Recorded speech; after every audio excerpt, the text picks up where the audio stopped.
American police officer seconded to security staff in the UN who uncovered a trafficking racket where 14 and 15-year-old girls were trafficked from Moldova into Bosnia during the war for the exclusive use of UN staff, and those children were chained up in a nightclub called Florida 2000.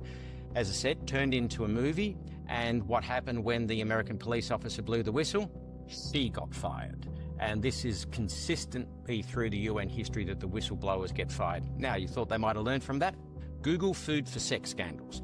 And the food for sex scandals happened in the early 2000s through Liberia and Sierra Leone predominantly, where children and families were often only allowed into refugee camps if they handed over one of their children for sexual favours. Now, I know this for a fact because I was head of early warning and emergency preparedness for the UN High Commission for Refugees at the time, and I saw our initial documents about what crossed our desks and what the UN accepted as the cost of doing business. Then there's the WH scandal in Congo. You've got in Eastern Democratic Republic of Congo, and think about how unstable and how difficult that country is, where women are now protesting in cities like Goma, asking for the UN to please leave, saying, you've been here 20 years, you promised peace, you didn't bring peace, but you did bring an enormous amount of rape and sexual abuse. Can you please leave? So this is vulnerable women who are protesting that. So if anyone thinks I'm a alt-right conspiracy theorist nutcase, just Google any of that stuff and you go, holy F, he's telling the truth.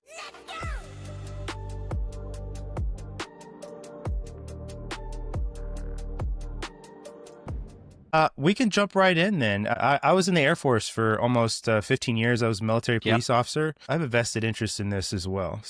Well, we'll have a lot of similarities. You know, I trained as an officer in the Australian Army and have spent many years running emergency operations in natural disasters and conflict zones. So there'll be a lot of similarities in at least our mentality and framework from where we come. Yeah, absolutely. Well, welcome to the show. I'd like to give you the opportunity to introduce yourself to the audience. That way they know who you are. And then we can jump right into this bombshell of a topic. Honestly, I can't believe it doesn't get the attention it deserves. But the floor is yours, sir. Thank you for your time. No worries. I'm Professor Andrew MacLeod. I'm a professor of genetics and war studies at the King's College London, one of the top universities in the world. I'm Australian. I'm an ex-Australian Army officer and a lawyer, and I specialised in war crimes, crimes against humanity and genocide. And I spent the 1990s working for the Red Cross in former Yugoslavia and Rwanda, and the early 2000s working for the UN in natural disaster zones like Pakistan, Philippines and others. Spent a couple of years attached into the office of the Vice Chief of General Staff of the Pakistan Army, which was unbelievably fascinating. I believe it. I quit the UN in 2009, citing a number of things: lack of efficiency, lack of effectiveness, lack of desire to be held accountable, a subjective opinion that on balance I think the system is a net harm, and thirdly, and more importantly, the willful turning of a blind eye by UN structures and donors to the enormous amount of abuse of women and children that takes place under the auspices of not just UN peacekeeping operations, but UN civilian operations. And it's a topic where someone might initially say, wow, you're a big conspiracy theorist. So I'm like, nah, Google it. Google the following things. Food for sex scandal Bosnia, so well known, it's been turned into a movie called Whistleblower starring Rachel Weisz about an American police officer seconded to security staff in the UN who uncovered a trafficking racket where 14 and 15-year-old girls were trafficked from Moldova into Bosnia during the war for the exclusive use of UN staff, and those children were chained up in a nightclub called Florida 2000. As I said, turned into a movie, and what happened when the American police officer blew the whistle? She got fired. And this is consistently through the UN history that the whistleblowers get fired. Now, you thought they might have learned from that? Now, ask your listeners, Google food for sex scandals. And the food for sex scandals happened in the early 2000s through Liberia and Sierra Leone predominantly, where children and families were often only allowed into refugee camps if they handed over one of their children for sexual favours. Now, I know this for a fact because I was head of early warning and emergency preparedness for the UN High Commission for Refugees at the time, and I saw our initial documents about what crossed our desks and what the UN accepted as the cost of doing business. Then there's the WH scandal in Congo. You've got in Eastern Democratic Republic of Congo and think about how unstable and how difficult that country is, where women are now protesting in cities like Goma, asking for the UN to please leave, saying, you've been here 20 years, you promised peace, you didn't bring peace, but you did bring an enormous amount of rape and sexual abuse. Can you please leave? So this is vulnerable women who are protesting that. So if anyone thinks I'm a alt-right conspiracy theorist nutcase, just Google any of that stuff and you go, holy F, he's telling the truth.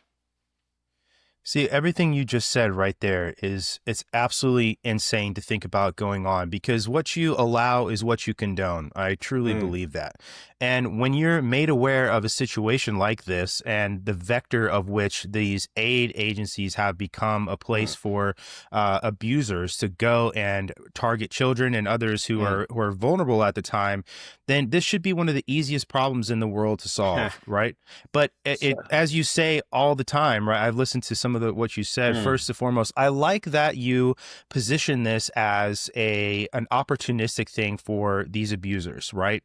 And I do think that there's a bit of a sloughing off or laziness when it's attached to like a centralized cabal of elites, right? And I say that because it shows a lack of understanding of what the actual problem is, and the problem is this opportunistic way. And like I said before, I was a cop in the military for almost 15 years, and I agree with you. Almost every single incident that I dealt with that involved sexual abuse, mostly with children, it was an opportunity. Somebody at a school, a parent, a step parent, things like that, where they had the opportunity to do that. So I like that you frame it that way. Can I pick you up on that? Because let's come back half a step and give the framework for your listeners and your viewers, because you and I will understand this at an instinctive level. Why is this happening in the aid industry? Well, there are a number of different types of pedophiles. Now, I'll use the word pedophile in the generic sense that most people understand it, which is having sex with a child. And some people define that as under 18, some will define that as under 16, some will define that as under whatever the legal age of consent is in your jurisdiction. Okay. The pure psychological definition of pedophile is someone who has a sexual attraction to prepubescent children, typically under the age of 10. Hebephile is an attraction to pubescent children, typically between the ages of about 10 and 12. There's another word to describe 12 and 15. And the psychologists say that a physical attraction alone to someone over the age of about 16 is considered normal because the physical development is more or less complete. Now, the mental is a different issue, and the imbalance of power and abuse is different. So I'll use the term pedophile in the way the man on the street uses it, not the psychologist. Understood. So there are a couple of types of pedophiles. There is the opportunistic pedophile and the predatory pedophile. And the opportunistic pedophile might be someone who wasn't aware that they have this particular attraction until they're exposed to it and they can't resist it. The predatory pedophile is one who knows what they're attracted to and goes out hunting for it. You know, they are the worst type of predators. Now, when some people want to understand this problem, there's a couple of other things I like to say by way of introduction. And the first thing I'll say will surprise people. I don't view pedophilia as a sickness, because sickness implies A, it can be detected, and B, it can be cured. It's not that. It's a hardwiring in the brain that just happens to be wrong. And the best way to think of it is this. Having a sexual attraction is not a moral decision. Acting upon your sexual attraction is. So if I'm sitting in a cafe with a couple of mates and an attractive person walks by of whatever gender, whomever is attracted to them, and you think to yourself, wow, that's a cute backside. That's not the moral decision to think that. The moral decision is to stand up and go and give the backside a squeeze. Now, you don't do that. So it's a fine line to draw, and it's really, really important, because once you accept that pedophilia is neither detectable nor curable, then what you've got to do is prevent it.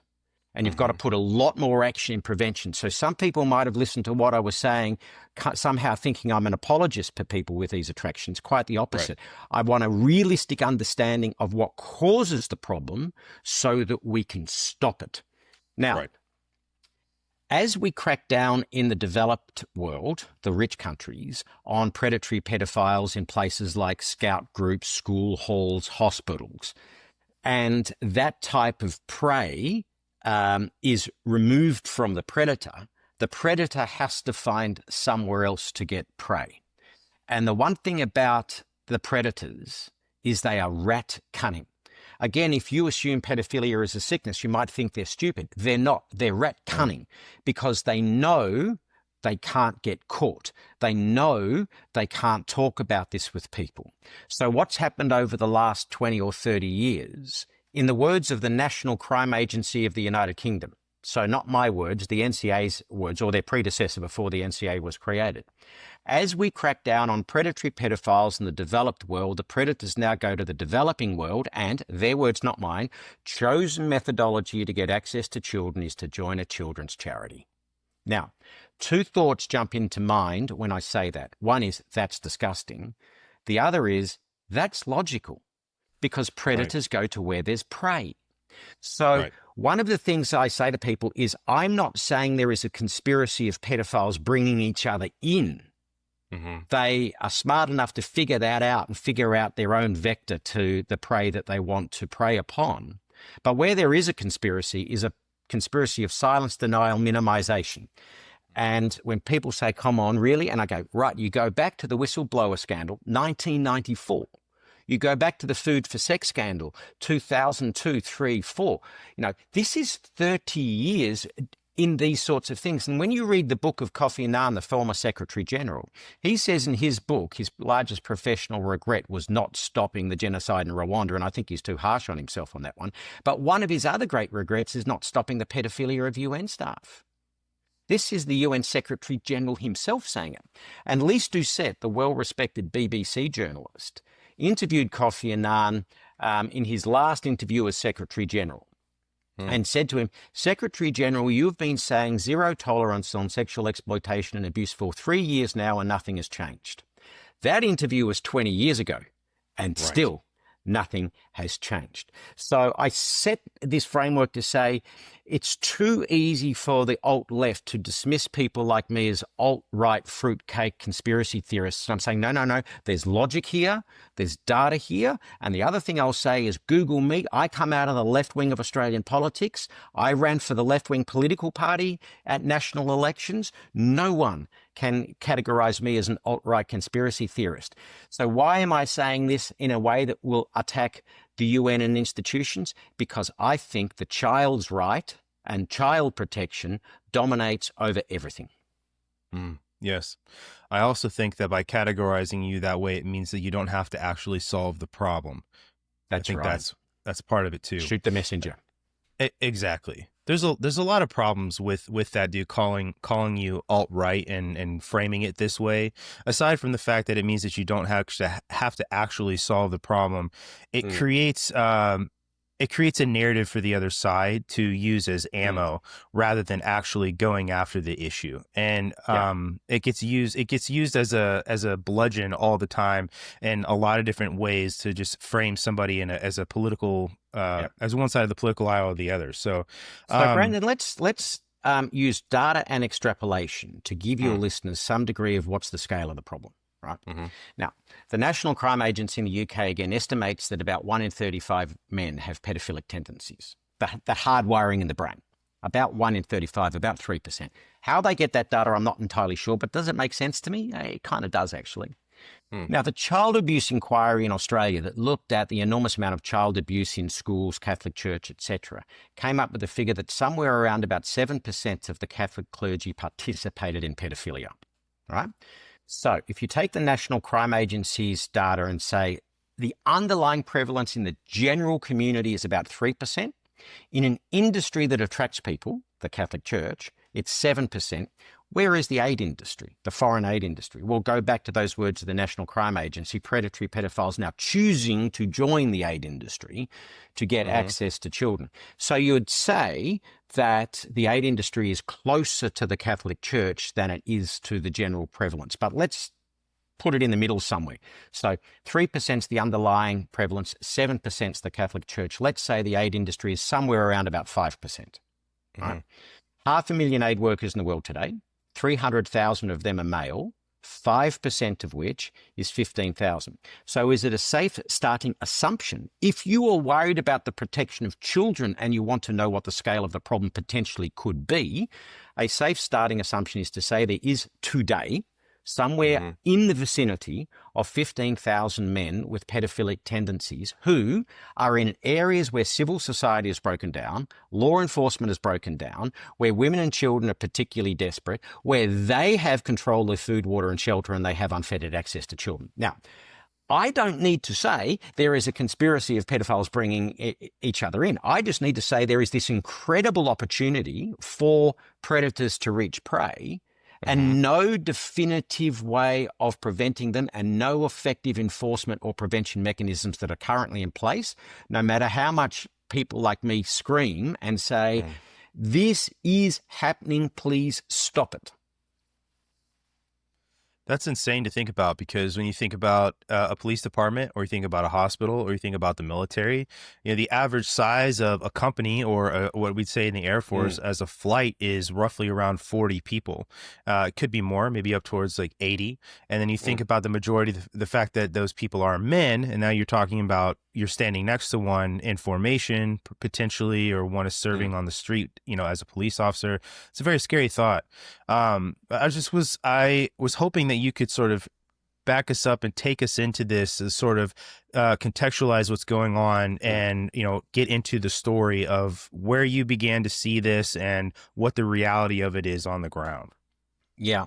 So I first began to hear of it in the early 90s. As I said, I developed my law degree and my military career to specialize in war crimes, crimes against humanity, and genocide. So I got picked up by the International Committee for the Red Cross to work in Bosnia or former Yugoslavia during the Yugoslav conflicts. Now, those who come from a military background will actually know the Red Cross is very special. It's different from the UN, particularly when it comes to military and conflict, because the Red Cross are the owners of the Geneva Conventions and the amenders of the Geneva Conventions. So what human rights lawyers call international humanitarian law, and what military people call the law of armed conflict, is actually governed by the Red Cross. So in conflict zones, the Red Cross send, yes, doctors and nurses and humanitarian aid, but they also send what's called delegates to the armed forces, where our role, and I was one, is to teach armed forces, arms carriers, formal and informal arms carriers, the laws of armed conflict and how to reduce the number of civilian casualties in conflict.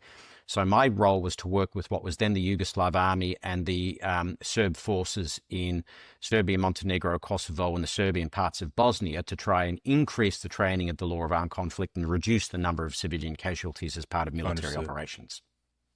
Fascinating work, absolutely fascinating work. But in that context, I started to hear rumors of children being abused by UN staff, both civilian and military staff.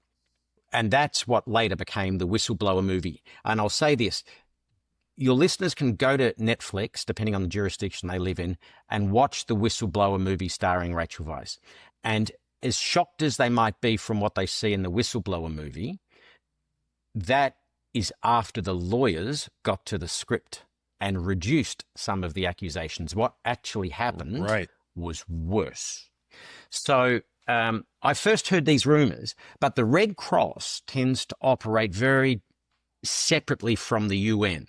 So that was kind of a problem over there. And one of the key training differences, having later worked in the UN, key training differences between the UN and the Red Cross in those days was the Red Cross would say, "You're ours," from the day we put you on the plane to the context until the day you come back. So everything you do, including personal comportment, is our business, because personal comportment impacts on the security of others. In fact, there was a study done a few years ago. Most deaths and injuries that are non-car crash related to aid workers are caused by personal comportment, which is almost always someone slept with the wrong person in the wrong way and pissed off a family. And most of the aid worker deaths can be tracked back to that. So the Red Cross had a very strict regime of when you go somewhere, you're ours, and we can control every aspect of your life. So the number of accusations against Red Cross staff tends to be lower because of that. Whereas the UN would say, you're ours from 9 to 5. What you do at nighttime is your own business. So there weren't those levels of control. So what I'm saying in Bosnia was a problem of predominantly the UN system, not the Red Cross. And then, as I said, I got the way up through the system, moved across to the UN and was head of early warning and emergency preparedness for the UN High Commission for Refugees when the food for sex scandals happened. And we got internal documents that were saying, we have a problem here. don't tell anyone. Save the Children ultimately wrote a report, which you can get access to online. Save the Children wrote a report blowing a whistle on how high and how big the problem was throughout West Africa, which is why I say to people, don't believe a word I say. Just don't. Google it. Right. Go and do Look up your initial yourself. research yourself, and you'll find that everything I'm saying is true. And then my last posting for the UN was in the Philippines. There were a series of typhoons that came through Philippines, and I was working on reconstruction, rebuilding post-typhoon. And there was a cafe called the Havana Cafe in a mall in Manila called Greenbelt 3. And the Havana Cafe was well known for prostitution and expatriates. And I would see a number of my colleagues there each night, and you'd talk to them the next morning and say, how old was that person I saw you go home with last night? To which the answer was, well, she said she was 18. Now, this is in the context of the age of consent in Philippines at the time was 12. Wow. Now, the age of consent was only recently raised in the Philippines. It was one of the last things President Duterte did as president. Ironically, he's now under arrest in the International Criminal Court because of his war on drugs. But one of the things that he did was good, was raising the age of consent from 12 to 16. Now, I raised this with my boss, the UN resident coordinator. She reported it to New York, and then she was fired for being racist. Now, I didn't see any evidence at all of her as an Indian woman who had made her way up in the UN. I saw no evidence of racism at all, but I did see evidence of a woman who was trying to crack down on the corruption of UN staff, the nepotism of UN staff, and the sexual abuse of UN staff, and the result was she was fired. They then offered me a promotion to New York, and I quit. I just said, I can't work in this organization anymore. So then I left the UN and then spent a number of years lobbying governments to take the issue of sexual exploitation and abuse by the UN and large NGOs seriously, and no governments want to, particularly, by the way, left-wing governments, because left-wing want to protect the aid industry more than actually protecting the aid industry beneficiaries, and I can dig into that more later. And I was a bit of a lone wolf till I met some other whistleblowers from the UN, and we formed a charity called Hear Their Cries, hearing the cries of whistleblowers and hearing the cries of victims. And we set this up in Switzerland in 2015. And then there was a case in California called the Golden State Killer case. Now, the Golden State Killer case was a guy who had wandered around California in the late 70s, early 80s, raped and murdered lots of women, never caught. Cold case investigator opened the file about 2017, 2018, found DNA from the crime scene, which was not useful back in the 1970s, but is useful now. That DNA from the crime scene is 100% the DNA of the perpetrator. So they put that DNA on the national DNA database in the US, nothing came back. The investigators then thought laterally and put the DNA profile on the commercial databases like 23andMe, Ancestry.com, GEDmatch, etc. And no direct match came back, but a whole bunch of extended relatives came back. Oh. And you don't control who your extended relatives are. Like my fourth cousin once removed, when I put my genetic details up on the genetic databases, Andrew MacLeod is my full name, what comes back is my fourth cousin once removed, the son of a woman named Mary Ann MacLeod. And that son of the woman named Mary Ann MacLeod is Donald J. Trump, and he's my fourth cousin once removed. How about that? So it can show how broad, and fourth cousin is not very close, but that shows how broad the issue of genetics is. So when they put the crime scene DNA, they got all of these fourth cousins, third cousins, second cousins, and mapped it out and triangulated back and said, the only human beings that can have this range of genetic relatives are these 10 human beings. Exclude the females because they're not the rapists. Follow the remaining 5 around and picked up DNA from a discarded Starbucks cup, a cigarette butt, and DNA extracted from the fingerprints on the back of a door handle of a car. And that's how they got him. Turns out he was a Californian policeman, which is how he got away with it. And he's now serving time in prison, or he's just died. I can't remember which. But he went to trial, got convicted on that evidence. Now, one of the things the UN and the big NGOs say is, oh, you're exaggerating the problem. It's not as bad as you say, to which my first response is, well, what level of child rape is acceptable? Right? Now, I never thought it would be so hard to get people to agree on the statement, do not rape children. But strangely enough, if you say, please, UN staff, do not rape children, it's really hard to get people to agree on that because their first response is, oh, it's not happening, you're exaggerating it, blah, blah, blah, blah, blah, blah, blah. Right. And what people would come out with and say, you have no academically defensible data to prove the scale of the problem. And I'm like, do you accept that it's greater than zero? Yes. So we're not talking about whether we should stop it or not. We're talking about the scale by which we should stop it. And if the acceptable level of child rape is zero, shouldn't we be doing something?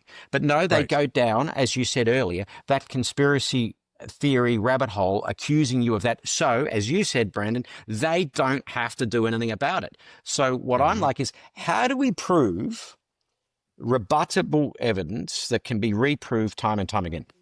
So when the Golden State Killer case came up, I went, okay, so if a man has gone overseas and abused a woman or a child between the age of puberty and menopause and got pregnant and had a child, the child from that pregnancy is 50% the mother's DNA and 50% the father's DNA. Now, victims of abuse who got pregnant and had a child is a subset of victims. So it's a small subset. So if I can prove that scale is quite large, how big is the overall problem? Right. So I went to some geneticists at Leicester University, which is the first university to map the human genome, and I said, look, Golden State Killer case, that was 100% the DNA of the perpetrator. Could I, if a child was born of abuse, with consent, take the child's DNA, isolate the father's DNA in the child, and put it through the same process as the Golden State Killer, map the paternal family and find the father? And the geneticists have said, holy F, no one's ever thought of that, but yes, you could. And this was all happening around about the time the 14, 15-year-old girls who left Britain to marry an ISIS fighter, and the ISIS were defeated. They wanted to come back to Britain. Yeah, and the British government were removing all of their nationalities. And the media had no sympathy for the girls, but one of the girls, Begum, was pregnant. And the media was like, but what about the unborn child, because the unborn child is British? Right. And the lawyer in me went, why is the unborn child British? So I read the British Immigration Act, and if you descend from a British national parent, you are yourself, as of birth, as of right, British. I'm like, hang on. So if a British man goes overseas and abuses a woman or a child and she gets pregnant, that resulting child is as of right, as of birth, British. So I went to some immigration lawyers and said, if I found the father through this genetic process, would this be evidence enough to get the child British nationality? And they went, holy F, no one's ever thought of that. Yes, it would. And then there's an area of law called the extraterritorial child sex tourism legislation. So generally, criminal law is written for the jurisdiction in which the act takes place. Criminal law in California is in California. Criminal law in Victoria, Australia applies in Victoria, Australia. Except certain areas of law, governments have now said applies to their nationals and citizens wherever in the world it takes place. Extraterritorial law. One of them started about 20 or 30 years ago as there was a growing awareness of the number of white men that go to the developing world and abuse children, particularly Cambodia, Philippines, Thailand, etc. So they made it unlawful to have sex with a child under the age of 16 anywhere in the world. US has that law, Australia has the law, UK has the law, but it's almost never prosecuted and has never been prosecuted against the aid industry. So I went to the National Crime Agency and I said, why have you never prosecuted this? And they said, it's too hard to prove. Where do you get the evidence? He said, she said, yada, yada, yada. I'm like, what if someone under the age of 16 gets pregnant and I can take the DNA from the child, find the father, then I show you birth certificate of mother, birth certificate of child. There's less than 16 years between birth of child and the procreation event. How about that? And they went, well, that's rolled gold. So I went, okay. So if I find a woman who's been abused or a child, who's then had a child as a result, that child could have nationality rights. If the child is still under 18, can have child support and education rights against the father. And you could get a prosecution if the mother was under the age of 16. Now, some of your listeners will be going, holy F, where's my privacy? And I will say there are two competing rights here. It's the right to privacy and the right of a child. If you happen to think the right to your privacy is more important than the rights of the child, including education, nationality, and the right to know where they come from, then you're going to be scared of this work because you put the right to privacy higher.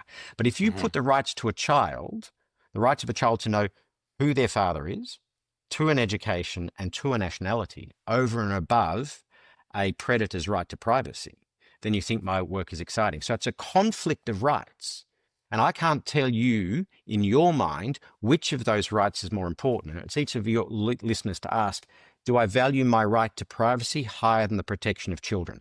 I personally put the protection of children higher than the rights to privacy, especially privacy that results from, remember, at all points, this was a man's conscious decision to put his erect penis inside a female without a condom. So some people say to me, the fathers didn't know they were fathers. And I'm like, they might not know they were fathers, but they certainly knew they could be, because no one accidentally has unprotected sex. That just doesn't happen, not from a man's side anyway. So everyone said, this is a great idea. How do you prove it? So we were starting to get ready in 2019, just before COVID hit, to go to Eastern Democratic Republic of Congo to take DNA from coffee-coloured kids, because you can't choose the fathers in advance, but you can choose the likely father based on the likely demographic of the men who abuse in these circumstances. So Philippines, Thailand, it's sex tourists. Around an army base, it'll be a soldier. Around a mine, it'll be a miner. And in somewhere like Eastern Congo or in Sierra Leone, the only people in those contexts are aid workers, because no one's going there for tourism. And why do I say coffee colour kid? Because if you've got a black mother and you've got a white father, the result is a coffee coloured kid. Now, the DNA technology relies upon the father's extended family to be on 23andMe and Ancestry.com. So you've got a much higher proportion of white Anglo-Saxon descendants on these databases than you have African descendants, simply because more white, because of how much it costs. So we were about to go to Congo, and guess what? A whole bunch of academic feminists, and I can name them, said, you have no right to participate in this debate because you're a middle-aged white man. And you, as a middle-aged white man, if you take the DNA sample from a child, you will re-victimize the victim merely by being male. Now, I have this really weird theory. And my weird theory is this. If I turn up to a woman in poverty and say, if your child spits in this tube, because it's spit, it's not blood, it's not an injection. If your child spits in this tube, I can't promise, I might be able to find the father. And if I find the father, I might, but can't promise, but might be able to get nationality, and I might, but can't promise, but might be able to get a child support order. The grand total number of women who say to me, no, I'm feeling victimized because you're male, I won't do that, I think it's going to be so close to zero, it's not funny. But you've got these academic feminists sitting in Western universities prognosticating about what's in the best interest of a woman in the developing world without talking to that woman in the developing world. You know what I call that? I call that neo-colonialist racism. Because there's a certain branch of feminism, it's called misanderistic feminism. That's feminism not driven for the protection of women, it's driven by the hatred of men. And the last thing misanderistic feminists want is a solution to problems provided by men. So we got blocked from that, and they started to say, you're part of a secret right-wing conspiracy to destroy foreign aid, or my favourite one, you're projecting your own behaviour, you're exaggerating the problem, yada, yada, yada. And then a newspaper article popped up on my Facebook feed, Daddy, do you ever think of me, children left behind by sex tourists in the Philippines? And I thought, hang on. I don't need to have a fight with the feminists yet. I don't need to have a fight with the UN yet, because I've got to prove my science and prove the law and prove the ethics. So I rang up the journalist that did this project in the Philippines, and I did the story in the Philippines. And I said, in your article, you talk about trying to find some of the fathers. And she said, yep. And I said, how are you doing that? And she said, look, some we know the names and addresses, but it's, almost impossible. I said, well, I have a theory that we could take DNA from the children born of this sex abuse and find fathers. How about you go back to the mothers and children and get their consent? So we ran an initial experimental program in Philippines involving 37 mother and children pairs. We found 34 fathers. And we found these fathers in United States, Australia, United Kingdom, New Zealand, Canada, We took the evidence to the court. We got what's called declarations of parentage against the fathers. We've got child support orders against the fathers, and we have got nationality and passports for a number of the children. And while we talk about children, I should say the youngest child we took DNA from is 1. The oldest child we took DNA from is 68. And the 68-year-old has gone through his entire life not knowing who he is. When we found his father was a US Air Force sergeant who had been deployed to the Philippines in the lead up to the Vietnam War. He died a month before we found him. Charlie wasn't expecting his father to be alive, but what Charlie did get was to meet his half-sisters. And one of the things that I've learned out of this, I thought it was about passports, education support, child support orders, and it's like, nah, it's about nationality, identity. There's a wonderful kid, child B. She was 14 when we took her DNA. She's 18 now. She's got this big dimple on her chin. And she's quiet and introverted, sits over, hunched up. When we found her father and got a photo to her and said, "This is your father," he has this big dimple on her chin. And child B sits upright, rubs the dimple, and just said, "That's where I get it from." And you saw this whole weight lift off her. And she said to me, "So now that we've found the father, we can apply for my Canadian citizenship." I'm like, "That's right." And she said, she's 14. "So I can get out of here." "That's right." "So I need to study hard in school." "That's right." "So I need to learn good English." "That's right." And it's been her sole motivation over the last couple of years to do extremely well in school, avoid the traps of going into the sex industry, because she's got a path out of here because we've given her an identity and a nationality. Back in December, back to your heart of military police and policing, we thought we'd experiment in another cultural context. So there's a British Army base in a place called Nanyuki in Kenya, about 2 hours drive north of Nairobi. That's been the British military base from the colonial days. It used to be the GHQ, the general headquarters of the colonial East African forces. Strangely enough, around this military base, there's a whole bunch of coffee-coloured kids. So we took DNA from 20 of them. We've found 17 fathers. All 17 were British service personnel at the time. These 17 will all be British citizens as of birth. Youngest we took DNA from was 1. The oldest we took DNA from was 60. And the question that we're now engaging with the Ministry of Defence with is, A, what responsibility do you have for these British citizens? And you know as well as I do, Brandon, in military law, there's a much higher concept than in civilian law of failure to prevent. The command failure that allowed something to take place that you knew or ought to have known would take place. Now, there's no military commander in the world that did not know or ought to have known that on leave, their soldiers would go to the bars. Now, the soldiers aren't always the evil people in this. Some of them are the victims, because one of the squatty games, now you would have seen, Brandon, you go on your first deployment overseas, and some of the junior NGOs will play hazing games, initiation games with their soldiers. One of the initiation games in Kenya is called Russian roulette. So 6 of you squatties have to have sex with the same prostitute, but one of you doesn't wear a condom. Solid. Wow. Now that, what we're waiting for is the first soldier we find that developed HIV as a consequence of that. Right. So to get the parentage for a moment, that squatty will be a victim too, and we go back and sue the MOD for the lifelong trauma and torment that hazing ritual caused. So this is not just about attacking soldiers, it's about protecting soldiers as well.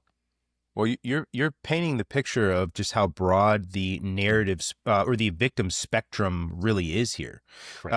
When you were talking earlier, one of the first things that came to my mind was after the United States left Vietnam, that there were all of these children that were mixed.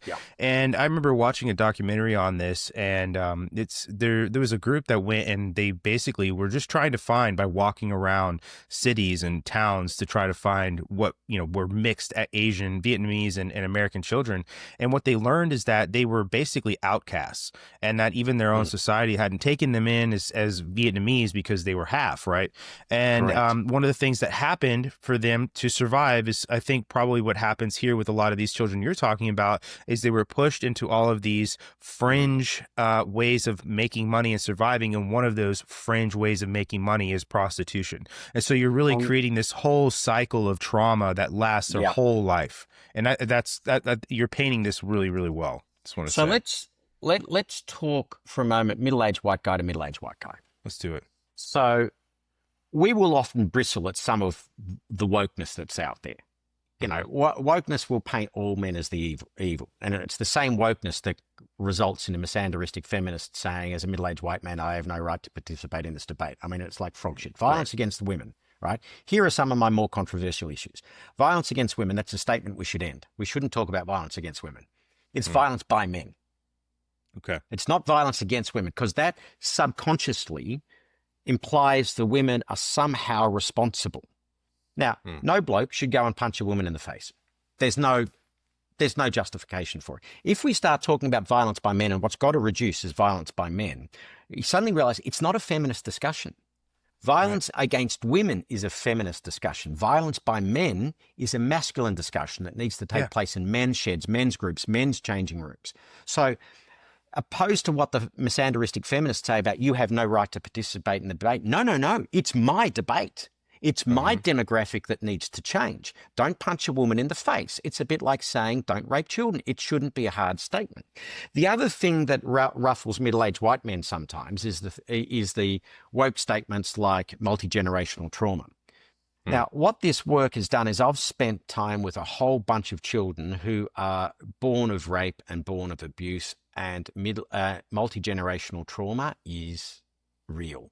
Yeah. You know, sitting down with Bridget, I should have mentioned her first name, and watching the way she rubbed her dimple and the whole weight of the world lifted off her shoulders. Right. That whole sense of, I don't know who I am, who is my father, do I have a brother, do I have a sister? That's multi-generational trauma, and it's real and it's not woke. It's actually genuine when you sit with these kids, or they're born into poverty. And to bring up on the point of racial discrimination that you brought up, in Kenya, the mixed race children, 50% black, 50% white, in the Kenyan cultural context, they're not considered black. They're considered white. So they go into a shop to buy bananas and they get charged the white man price. So they're in absolute poverty, don't know where their father is, and they can't even get the stuff in stores at the same price as people themselves because they get charged a premium because they're white. One of the ironies is in the United States, you say Barack Obama was the first black president, Kenyan father, American mother. And the Kenyans are like, what are you talking about? He's white. Yeah. And one of my disappointments in Barack Obama is I wish he hadn't have styled himself the first black president. If he should have styled himself the first mixed race president for everybody. Yeah. But I'm an Australian. What would I know? Now that you bring up an interesting point, I just want to say that I was deployed to Kenya, not to the same location. I was deployed to Camp Simba, which is near Magogoni. I think if you know where that's at. But I just want to point out just how much different Kenyans are from the western part of the world. You know, when I come into country, I'm briefed about how, hey, listen, as a female, you're probably going to be approached and propositioned very, very often. If you are homosexual and you are here, do not let the Kenyans know that you are homosexual. And all these different things they break down for you because it is for your safety. And, you know, I ended up, through the course of being there, had to transport some Kenyans. I got to talk to them very personally for hours on end. And these are some questions that I got asked, right? Like, do you know anybody who's homosexual here that you came with? You know, I always say no, right? Do you know anybody here who's single? Not going to answer that question. You know, all of these things, just trying to find out information, just like trying to paint like just how different culturally we all are. And there were some females that were at Camp Simba when I was there, some in the Kenyan Navy and then the Kenyan Defense Force. And we had this conversation with one of the Kenyan officers, and he essentially explained that the females that were there for entertainment, and they were not actually to be taken seriously. So I just like to throw fuel on your fire here, just how different we all are culturally. I just wanted to point that out. But I agree with you that is a form of generational trauma because you're now learning. Your entire life is now dictated by something you had absolutely no control over, and because of the cultural issues that you have where you live, you are now forced to the fringes of society because you're going to you have this innate desire to survive, and you're going to do what you need to survive. And, you know, through the course of prostitution or something like this, you will more than likely probably have children of your own. And now you're just carrying on this over and over and over and over again. Right. And go on. Go ahead. I was just going to say, like, now having said that, I was wondering, like, if you were able to break down how these transactions happen. When I say these, like, relationships, transactional relationships, and they're abusive relationships, but how these situations come about where these workers are coming to be able to abuse children, create this cycle of trauma? Like, how is this happening? Is it a withholding of resources, or is this an opportunity created because of the setup and design of aid and how it operates when it's on the ground? It's a bit of all of the above. It's one of these Okay. circumstances where there's no silver bullet. I'll say the work in the Philippines, the fathers have been predominantly sex tourists. The work in Kenya so far, the fathers will be predominantly soldiers. But what those two contexts are doing is cementing the legal precedents through courts in Canada, Australia, US, etc., cementing scientific precedents to really prove what we've done, and the ethical precedents. In the work we've done so far, we now have courts accept genealogy for proof of parentage. Never been done before. Second thing we have is we can now commence the legal action in the habitual domicile of the father. That is where the father lives, instead of the habitual domicile of the child. That's brand new, that's much easier, and that's much faster. We still want to go back to Congo and Sierra Leone. And now we've got enough legal precedent and scientific precedent that the people that say you're inventing it or you're a middle-aged white man, blah, blah, they can go to hell, read between the lines. And we will go after the UN and the NGOs with all the weight of the court and scientific precedents that we already have. Come and challenge us now. So how does this happen? Now, everywhere there's an imbalance of power, there's potential for abuse to take place. Indeed. And where men are generally in positions of power, men tend to do more abusing. But one of the things that is coming out is you put a woman in a position of power, they also abuse. So it's gender focused in the sense that because of the way we've run our economies for the last millennia, men are in the positions of power at the moment.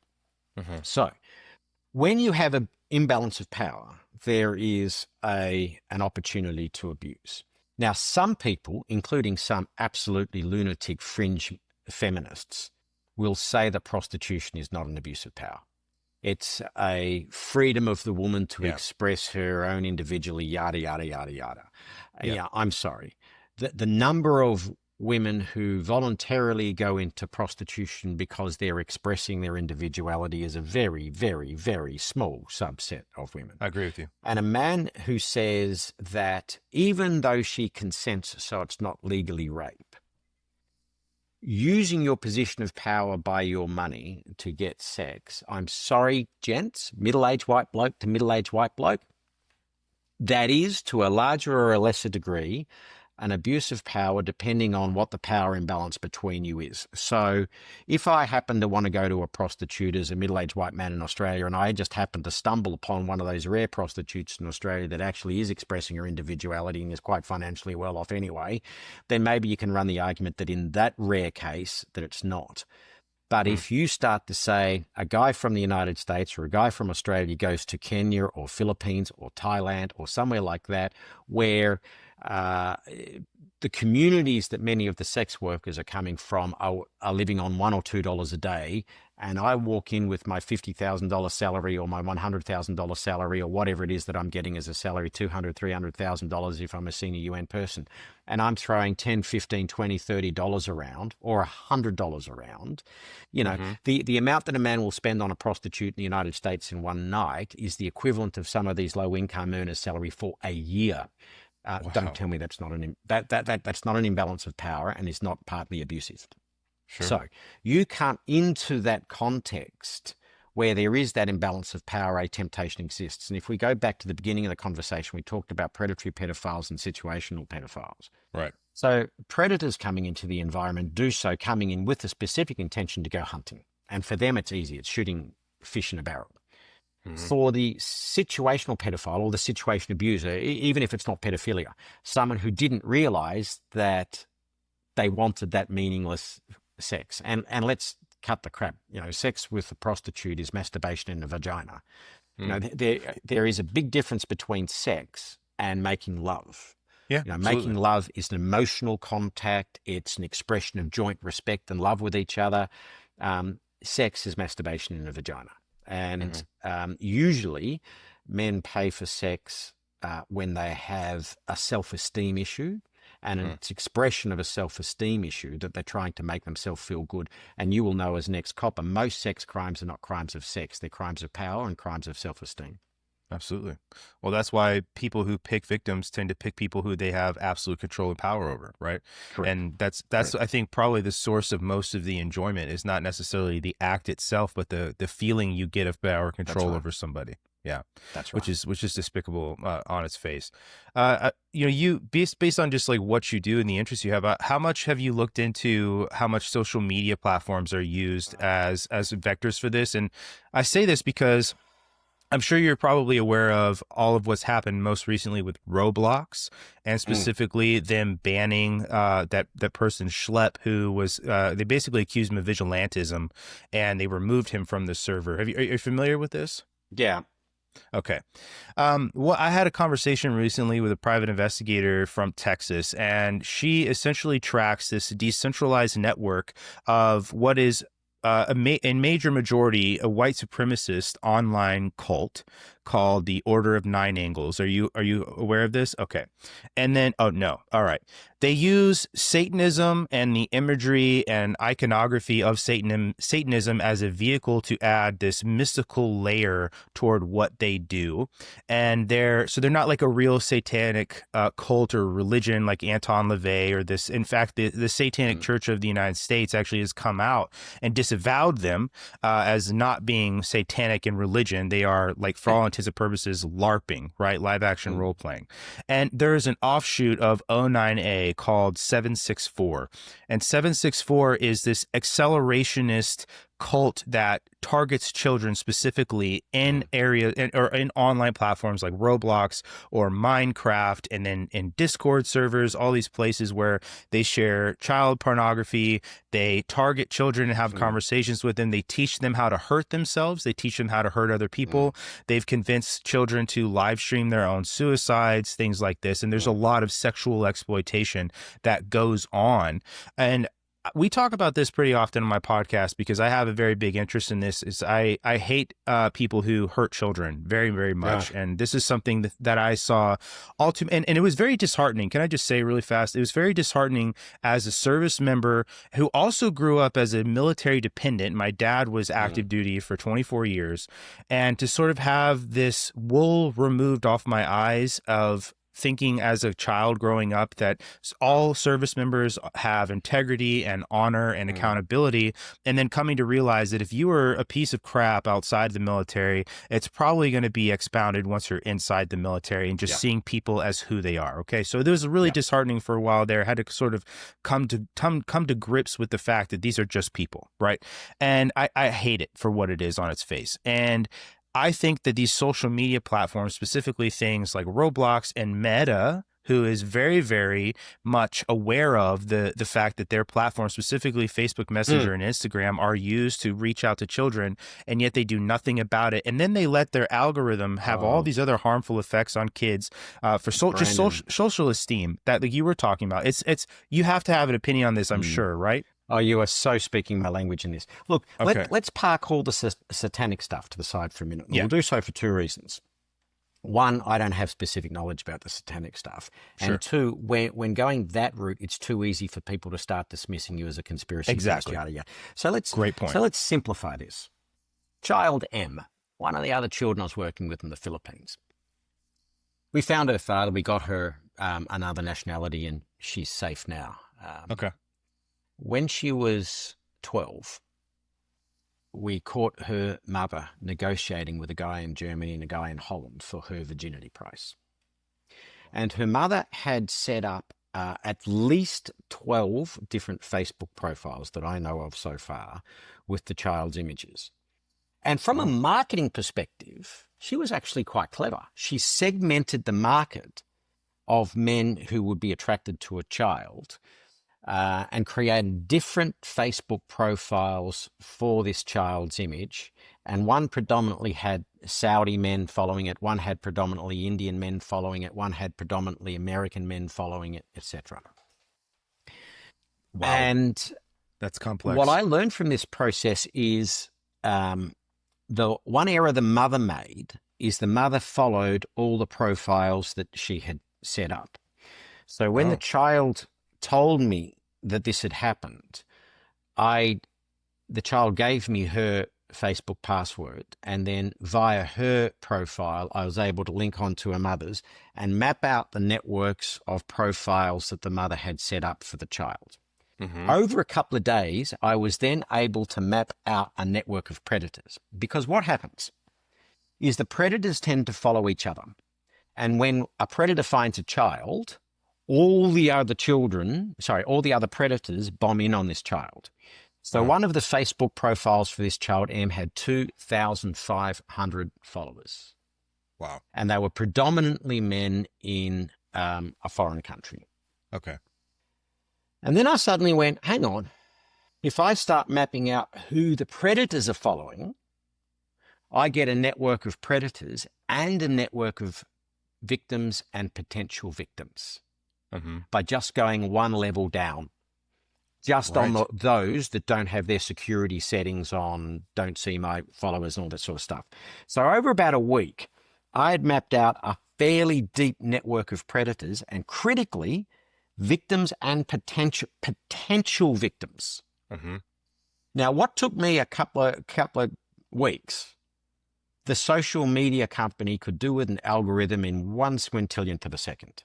Because it's actually not hard. Automated. You could automate it. And this is the critical bit: victims and potential victims. So Meta, building a heat Facebook, map almost. You are building exactly a heat map. It's exactly that. Now, what do you call someone who is a mechanism by which a predator gets to prey, by which a child abuser gets to a child, and that person is aware that a child abuser gets to a child through that mechanism? They're an accessory has to the a crime. ability to has the ability to stop it and consciously chooses not to. What do you call that person? Well, they're a criminal. They're guilty just as much as a criminal is. They're an accessory to that crime. That's Mark Zuckerberg.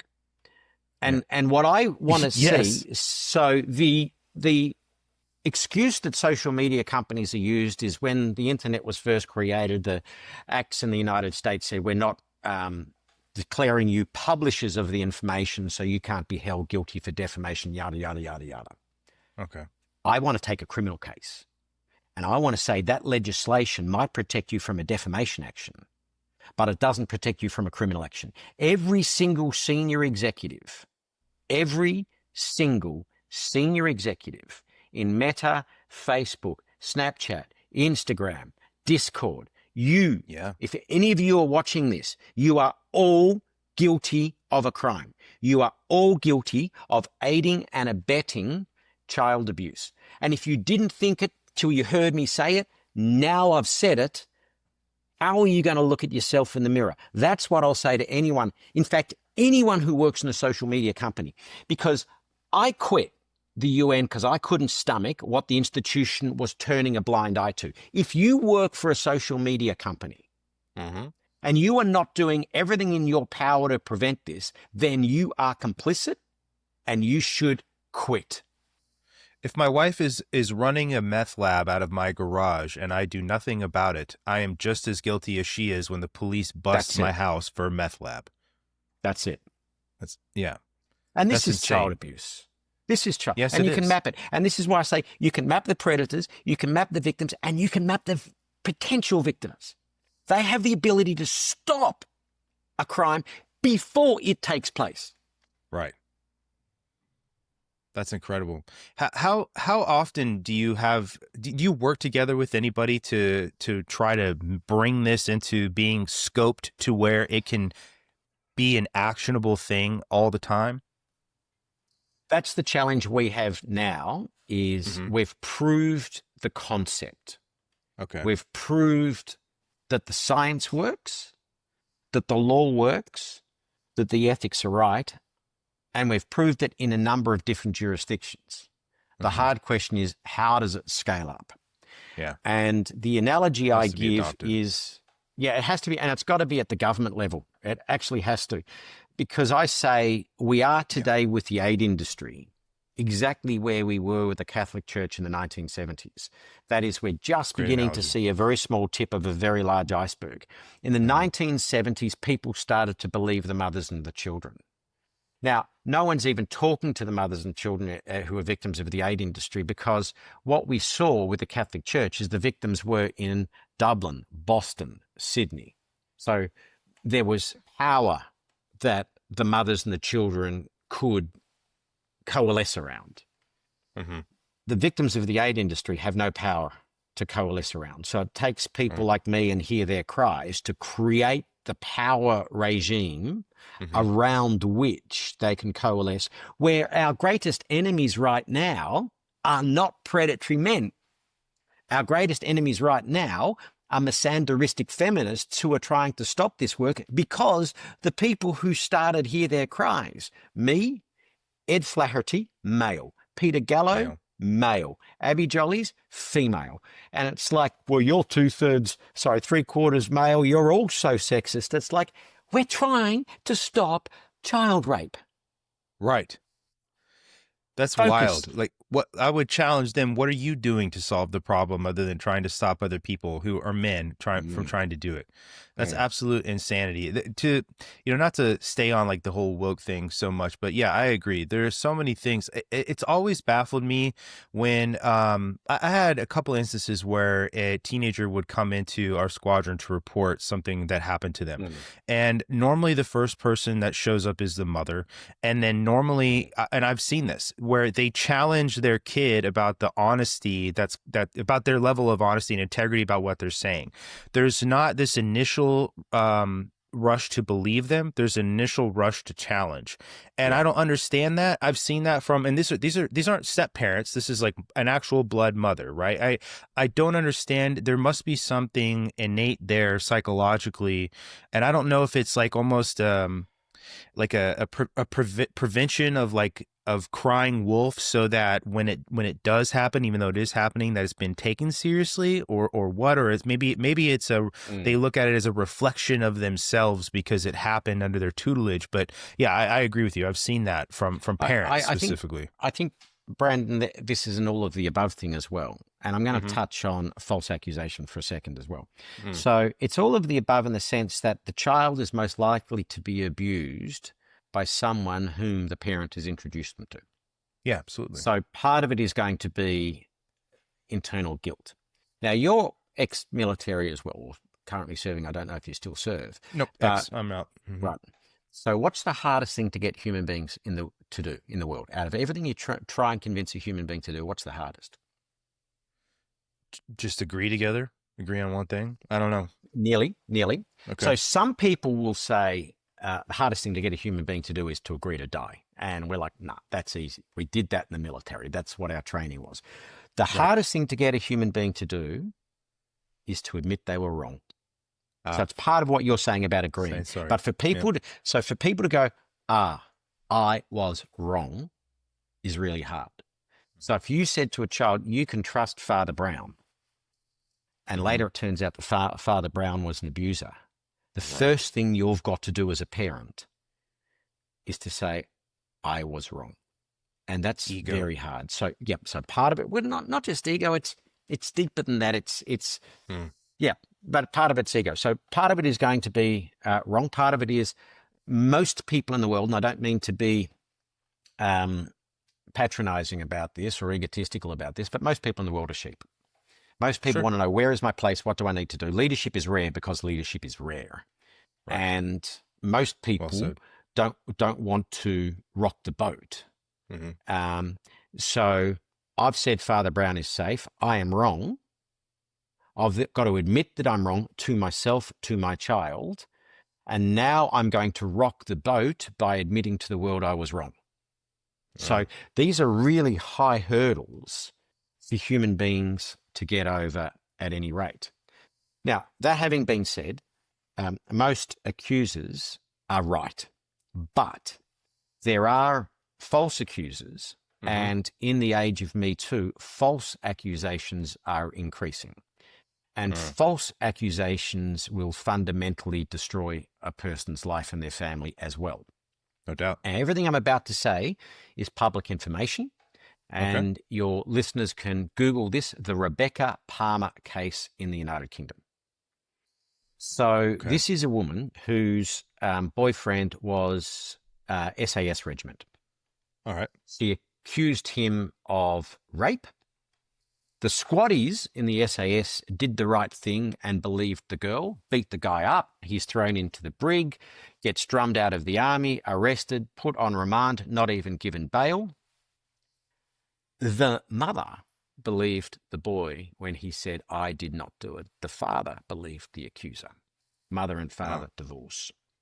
The accuser, Rebecca Palmer, as part of her evidence, says, here is all of this agreeing evidence online from other women that said he raped me too, and presented all of this corroborating evidence online. We were able to establish that the corroborating evidence all came from the same IP address. Wow. Did she create those accounts? It was all false. So ultimately, the accusation against the squaddie was dismissed. Rebecca Palmer rarely was charged with perverting the course of justice. She was convicted.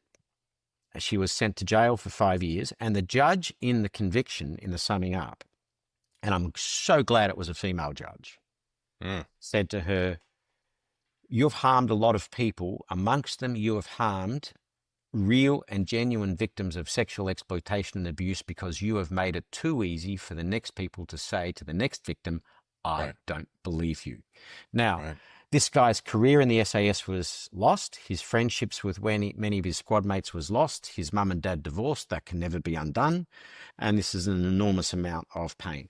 So what we've got to be conscious of in the Me Too era is that there is abuse of power. There are some really rotten men that have done some really rotten stuff. And most people who make an accusation are right. However, we need the right protections in place because a false accusation destroys many lives too. Yeah. And we haven't even begun to get that balance right in our communities at the moment. I agree with you. It's I've seen that the military actually is and maybe you've seen it too, is a pretty common place for false accusations of that nature you just said.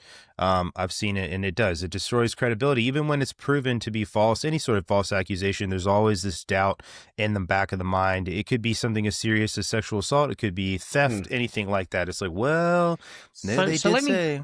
So let me go even more controversial. So Harvey Weinstein, creep, convicted, right? Gone to jail. Yeah.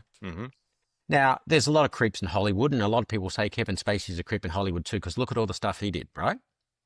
Right. What has he been convicted of? I really don't know. Nothing. He's been charged in courts in the United States and courts in the United Kingdom and got off both times. The fundamental nature of our justice is innocent until proven guilty. One of the ramifications of that fundamental system of justice is we prefer a guilty person to get off than an innocent person to go to jail. That's the essence of our justice system. Now, every time Kevin Spacey has been taken in front of a court, he has been found not guilty. So it's not just innocent until proven guilty. It is innocent when shown to be not guilty in a court of law. Yet his reputation is destroyed. Now, I don't know Kevin Spacey. I don't know if he's a creep or he's not a creep. All I do know is this, is every time he's been charged in front of a court, he's been found not guilty in the UK and in the United States. So where's this balance? Now, I come from not an alt-right, middle-aged white man that's saying woke is crap. I come from this saying, I want to protect women and children from the worst abuses that men can do. And I just happen to agree with some of the things that woke people are saying, but some of the things that woke people are saying actually is counterproductive to the end goal. Now, don't defend the UN if your objective is stop raping children. I mean, don't rape children. Not hard. So we have got to, in our society, have a lot more discussions about what are our guardrails and where are our leanings and how do we get the protections right, and how much we still believe, do we still believe that it's better for a guilty person to go free than an innocent person to go to jail? It's a good And question. if someone is tempted to think, no, we need to have more innocent people going to jail because too many guilty people are getting let off, my only proposition to you will be, well, what if you are that innocent person? Yeah, you go And ahead. correct. And I know a lot of men now, particularly in the business sector, that refuse to mentor females now. Mm-hmm. And some woke feminists will say, what are they scared of? And the answer is they're scared of the false accusation. Well, they should behave correctly. And I'm like, no, no, no, no, no. What bit of false do you not understand? You know, Right. this is men who do behave correctly, who do the right thing, but will no longer help women because they're too scared of the false accusation. Mm-hmm. Now, if someone is accurately accused, fine. You've done the crime, do the time. You know, you do something wrong, bad luck. Yeah. But what about the false accusation? And who's ultimately losing here? Because some feminists will say, oh, well, women don't need men as mentors anyway. I'm sorry, every junior person needs a decent senior mentor. Absolutely. Well, I mean, how many times you've gone to a job, you got a new job, you have no say in who your supervisor is? You know, That's right. Sometimes it's a man, sometimes it's a woman. And I would say, too, you were talking earlier about how this idea of men committing violence is a male community problem that we need to face and hold each other accountable. These false accusations, I would say, are a female community problem that they need to hold themselves accountable of. Yes, I agree. Totally. Yeah. I'd never thought of it in that way, but you're exactly right. Yeah. You talk a lot. We were talking about Africa quite a bit and the developing world in general. Yes. No, I like it. I didn't mean it that way, but no, I very much do appreciate it. You're talking about the developing world. You're talking about Africa. And one of the first things that came to my mind, specifically because of Africa and then the time that I spent in Africa, was the BRI, the Belt and Road Initiative, Chinese Belt and Road Initiative. Yep. And just some of the conditions that I know a lot of kids are working in, and then people that are exploited, maybe not necessarily sexually, but financially, economically, and some of these other things that happen because of the BRI. Is any of this, with children, this sexual exploitation, does that happen within this scope of the BRI? Of course it does. Chinese manage? It does? Okay. So let's park BRI aside for a second. I'll come back to it. I posted on my YouTube. Now, I've visited every country in the world except one, and I'm going to get to that last one in December. And if people are interested, Google me, go to my YouTube. I put a short travel video, usually just for families and friends. It's not monetizing anything. It's not selling anything. Sure. But I did one from Congo in which I exposed the horrible environmental and human rights concerns that come from environmental practices in the Western countries, woke environmental anti-carbon. So the Greta Thunbergs of the world, by promoting massive and fast move to green electricity generation. And let's be clear, I agree we should decarbonize the economy. I do think climate change is real, but we cannot move to decarbonize the economy at the expense of children in the developing world. And when you go to the mines in Eastern Congo, most of the people doing the mining are children. And one of the great tragedies is, because some people will say, well, they've got to get a job somewhere. I'm like, no. Congo's a really interesting concept, because during Joseph Kabila's presidency, he was so stuck in Kinshasa snorting coke and not actually doing anything, that some of the governors in the eastern provinces actually raised the education level of particularly women and girls by focusing on and stuff. And some of the provinces of eastern Congo were doing really well to achieve the Millennium Development Goals level on women and girls education, until we started to decarbonize the economy and a growing demand for particularly lithium and rare earth minerals. So we've now seen a reversal of the education gains in Eastern Congo as children are forced into the mines, because guess what? People will tell you, my new electric car has 0 emissions from the tailpipe. And I'll say, well, where did the lithium come from? Yeah. Where did the cobalt come from? And if we put a lot of effort into blood diamonds, if you remember the movies around blood diamonds, why aren't we doing anything about blood minerals? More than 50% of the world's batteries are now made in Western China.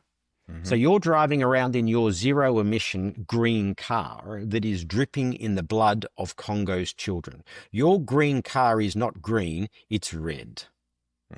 Dripping in the blood of Uyghur prisoners, dripping in the blood of Congo's children.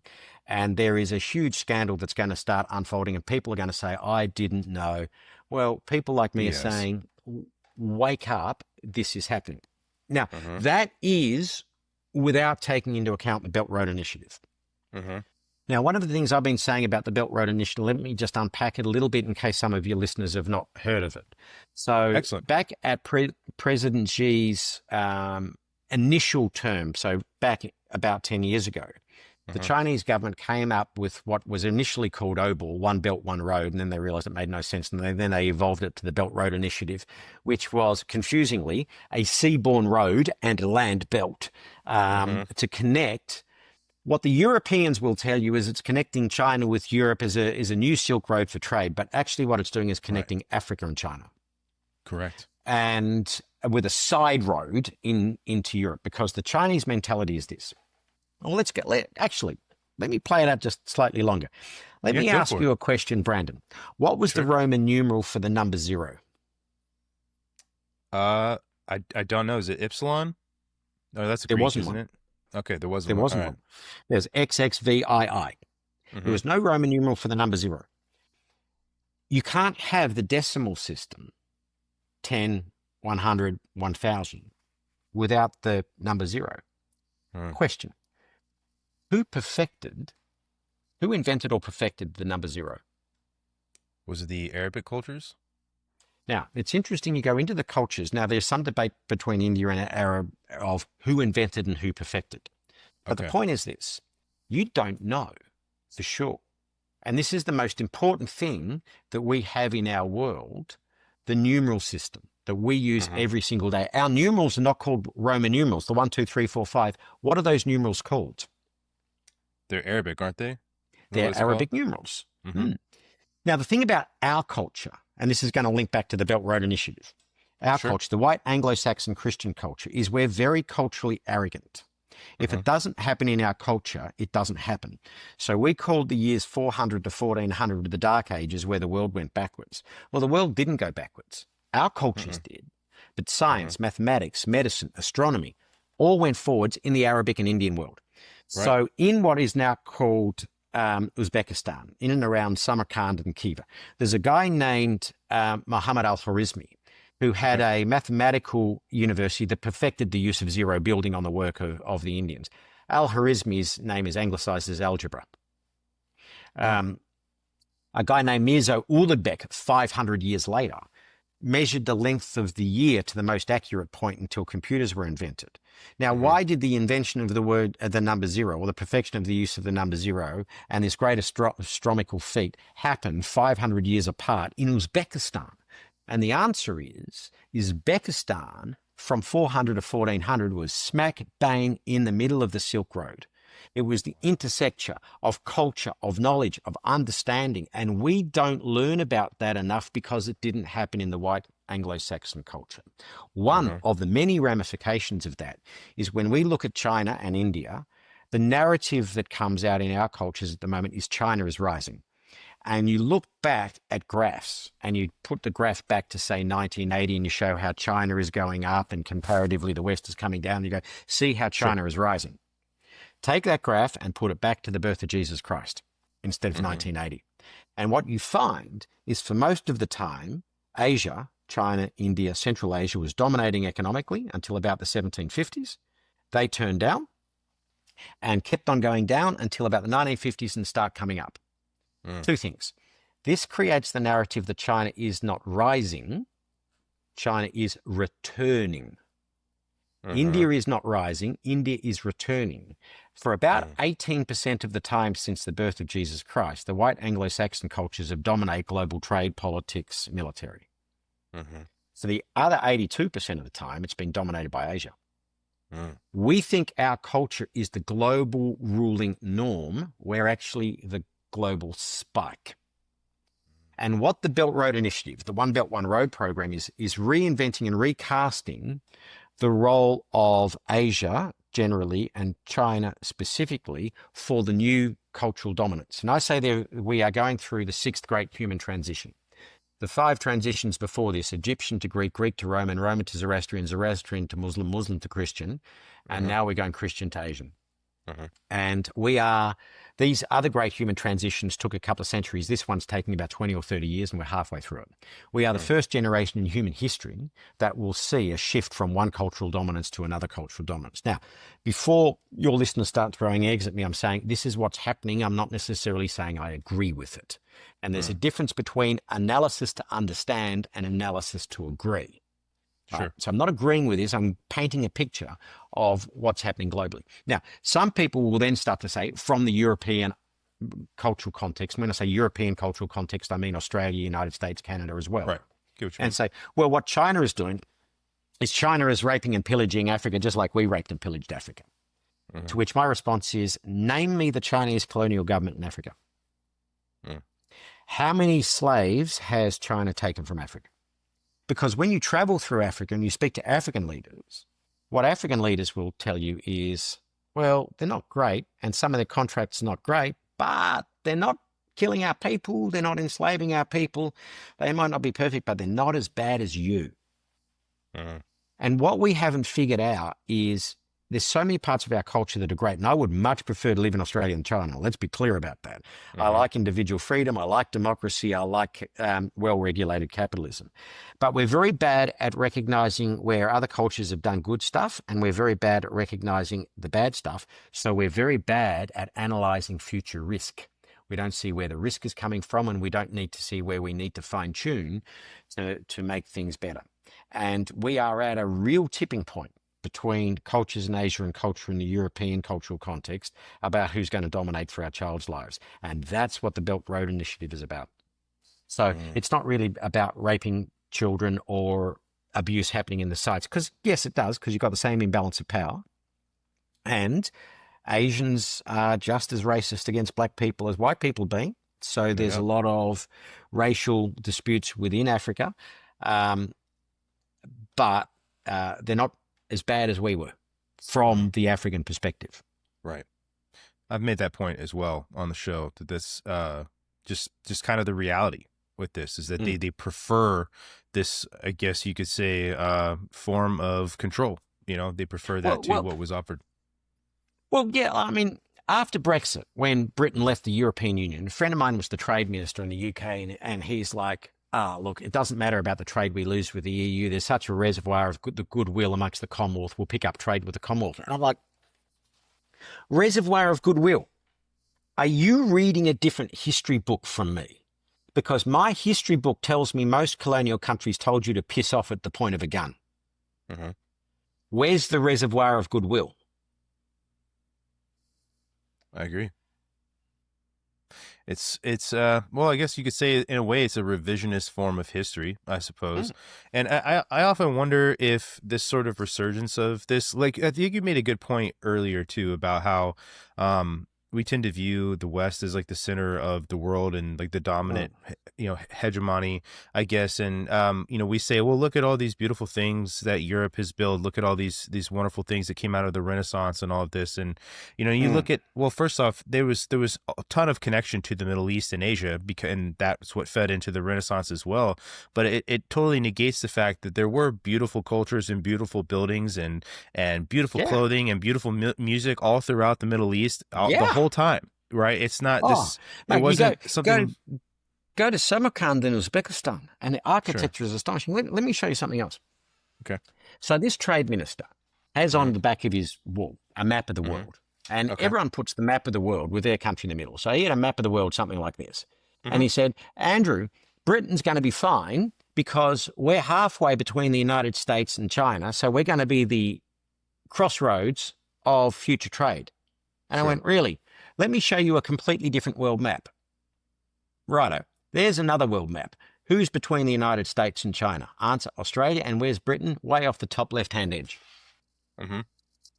That's the perspective. We're in the middle. Greenwich Mean Time is our time. He, as a minister of the government, had a vision of a map that had Britain in the middle and everyone else coming to them. And all I need to do is push the map slightly to the left and the entire perspective changes. It's crazy how something simple like that can define your entire lens for your life, you know. I wanted to ask you to sort of take it back to the abuse from the UN. Are these one-offs where somebody is working whatever they're doing and they encounter a family where they're able to target a child, or they find a child who's alone, a target child? Or is this sort of where they establish a relationship, I guess if you could call it, where there's continued abuse over time? Or are they finding just... Yeah, it's all of the above. Okay. All of the above, depending on the circumstance. It might be a once-off transactional engagement. It might be, lots of them were temporary girlfriends. So for the 6 months or 12 months I'm here, you'll be my temporary girlfriend for that 6 or 12 months. For the skeptics, again, Google Haiti Oxfam scandal. And what came out about 2015, 16, something like that, and I was part of the team that leaked it, was abuse by Oxfam staff of Haitian women and children. Okay. And what turned out is the head of the Oxfam office would send his driver out to go and pick up some women and children and bring them back to his place at night. And what turned out, because we were able to leak it about, I think it was about 6 or 8 years after it happened, because Oxfam was sitting on it for years. Now, the global chair of Oxfam was female. And when we asked, well, why didn't you report this to the Haitian police?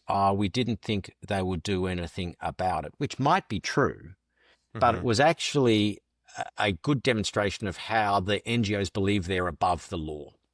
We don't even need to report it. We make the decision that the Haitian police won't do anything about it. Right.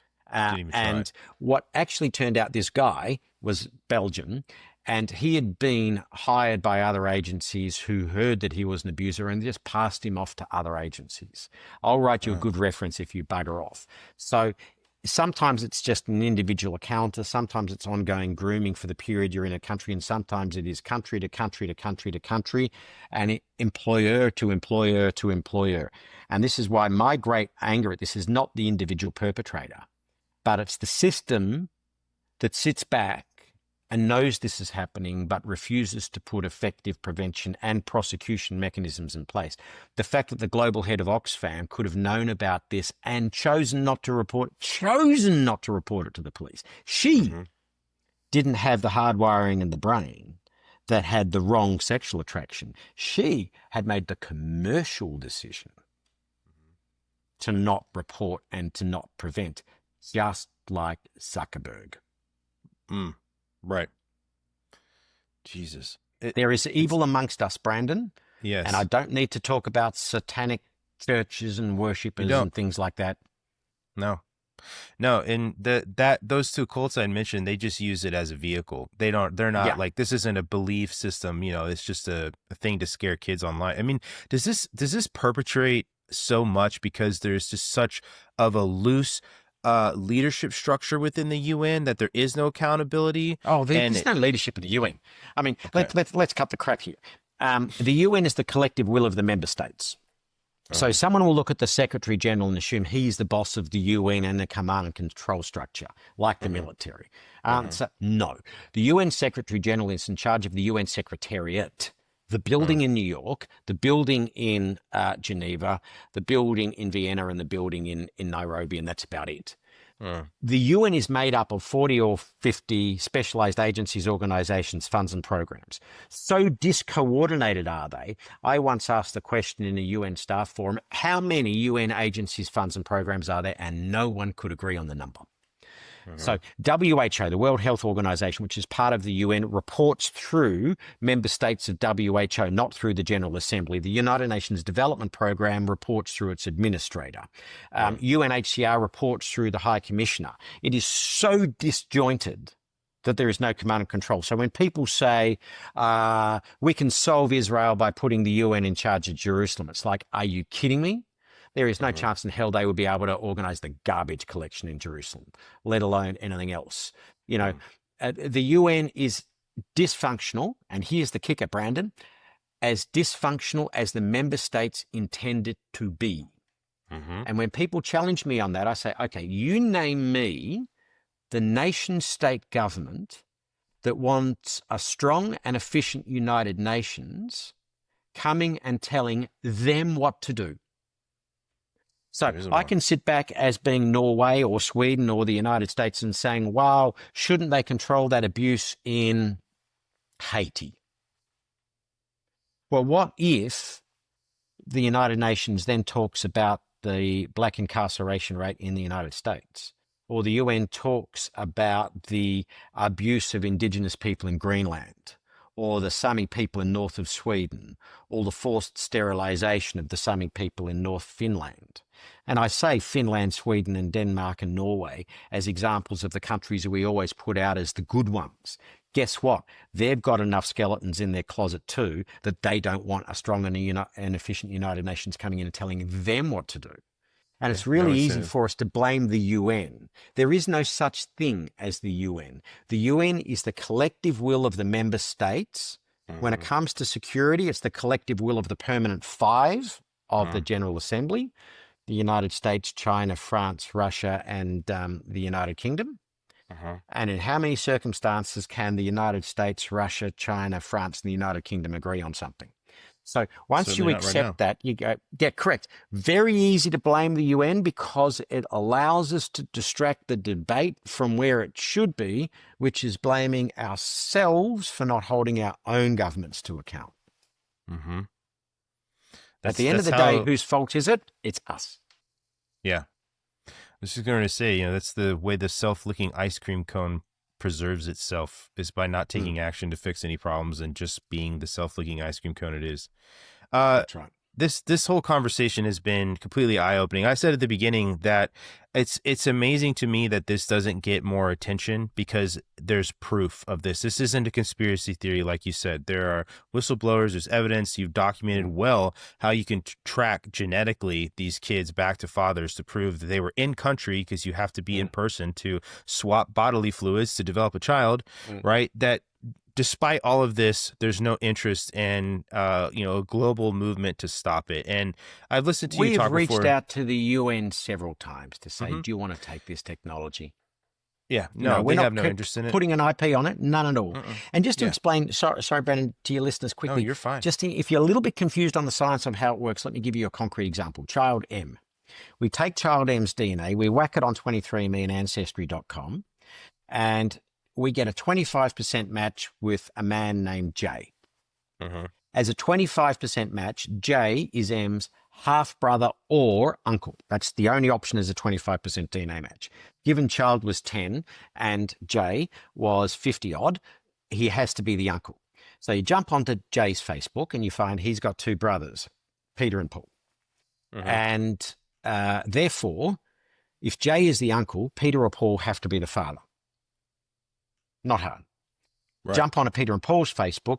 There's no evidence that Peter's ever been to Philippines. Paul has got Philippines all over his Facebook, including the red light bars in the town where M was born. Roll goal. Gotcha. And that's how we track the fathers without even having the father's DNA. So one of the messages, Brandon, to some of your listeners, because some of your listeners will be doing this stuff. There is a percentage of people who will, including your listener base. Right. And I just say, guys, at the very minimum, glove up. At the very minimum, glove up. Do not create a child from your procreations, because it causes trauma that is unbelievable. And when people say to me, are there pedophiles in Parliament? Are there pedophiles in the police force? Are there pedophiles in Brandon's listener group? I go back to that National Crime Agency data, 1 in 35 men. I go, simple. In any group of men, about 3%. Yeah. So 3% of Brandon, your people. That's it. Yeah. 3% of your listeners, 3% of your local police force, 3% of your local fire brigade. 100 men, 3 pedophiles. That's wild. But where this gets exciting, Brandon, is instead of denying that, you accept it. You then go to the next point. Right, if we accept that's the data, then you say, how do we prevent? And that's why understanding this is so important, because only when you understand it can you properly prevent the abuse of victims. And part of this is going to go back to what I said before. Having the sexual attraction is not the moral decision. Acting on the sexual attraction is. So how do we stop the people acting upon their sexual attraction for children. And that's going to have a whole range of things about detection, prevention, prosecution. But prevention's a critical one too, because just say a guy has these sexual attractions and wants to stop it. You want him to go off and get the right psychological support for that.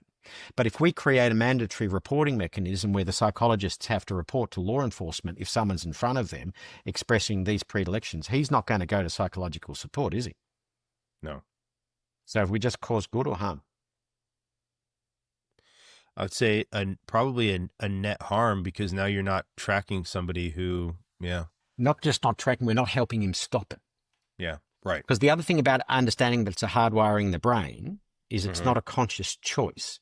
It's the conscious choice to act upon the attraction, but the attraction is not the conscious choice. So we've got to stop someone from acting upon their conscious choice. Some of the stopping is after the event, detection, prosecution, etc. But we've also got to stop before the event. And the problem that has happened, to come back to your social media point, that's the really bad one, is I said earlier, some people are predatory pedophiles, some are situational pedophiles and don't realize they have that attraction until they're exposed to it. Okay. And what social media has done is it's massively exposed predators or pedophiles to an attraction they didn't previously realize they had. So not only is the social media becoming the network between the predator and the prey, and they could stop it, social media is actually increasing the number of predators without stopping it. So social media, we've gone through a 20-year social experiment on what has social media done to human beings as a species. And when you look back on it, we have an entire generation of destroyed children. I don't know what the US is like, but I'm sure it was similar to Australia, that when I was a kid, we kicked footballs in the street, we played cricket in the street with our local neighbours, we were running around outside, right? So in Australia, because we played cricket, so you'd turn your garbage bin into a set of stumps and you'd bowl at the stumps, so the garbage bin was in the middle of the street and the neighbour kids you were playing, and when the cars were coming down the street, you'd move the stumps out of the way and the cars would slow down while the kids doing that. I cannot remember the last time I saw children playing cricket in the street. That's what social media has done. I agree.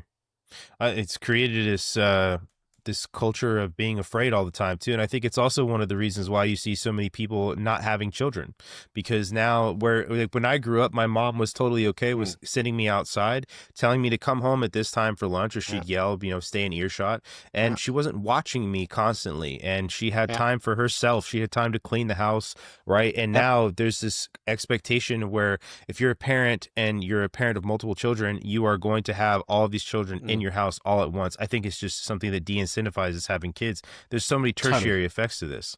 Totally. And Brandon, what frustrates me in this is the statistics show very clearly crime rates are down, but fear of crime is up. So it's not that crime has got worse. Crime has actually got better, but fear of crime has got worse. Because the thing is, the way humans being work is if you see multiple reports, you think crime is getting bigger. But what if you get multiple reports of the same event? Psychology, you still think it's getting better. So I read it in the newspaper, I see it on the news, I see it on an email, and I see it on my social media platform. The same event. But my brain subconsciously has gone, there's 4 events. Right. There's been one event. I've just seen it from 4 different places. So my fear of crime escalates. When I was 7 years old, I took myself to school on public transport. That is now a criminal offence in Australia. For a child for a parent to leave their child unaccompanied.